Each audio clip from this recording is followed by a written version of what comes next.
আজ আমরা রান্না করতে চলেছি পটল গোবিন্দ। পটল গোবিন্দ রান্নার জন্য মিক্সি বাটিতে কাঁচা লঙ্কা, পেঁয়াজ, আদা, রসুন একসাথে বেটে নিলাম। কড়াইতে তেল গরম হয়ে এলে পটলগুলো হালকা ভেজে তুলে নিলাম। ওই তেলেই আলুগুলো দিয়ে সামান্য একটু লবণ দিয়ে ভেজে তুলে নিলাম। গরম তেলে গোটা গরম মশলা বাটা মশলাটা দিলাম, লবণ দিলাম, হলুদ গুঁড়ো দিলাম, লঙ্কা গুঁড়ো দিলাম, জিরে গুঁড়ো দিলাম। ভালো করে নেড়ে চেড়ে নিলাম। টমেটো কুচি দিলাম, মিক্সি বাটি ধোয়া জল দিলাম।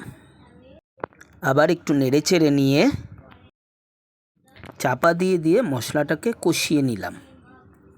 মশলার থেকে তেল বেরিয়ে এলে ভেজে রাখা পটল আলুগুলো দিয়ে দিলাম। ভালো করে কষিয়ে নিলাম। আগে থেকে ধুয়ে রাখা গোবিন্দভোগ চাল দিয়ে দিলাম।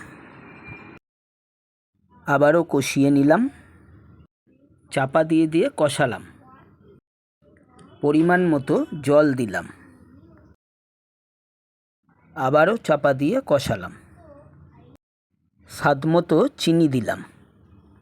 সামান্য একটু নেড়ে চেড়ে হয়ে গেল আমাদের পটল গোবিন্দ।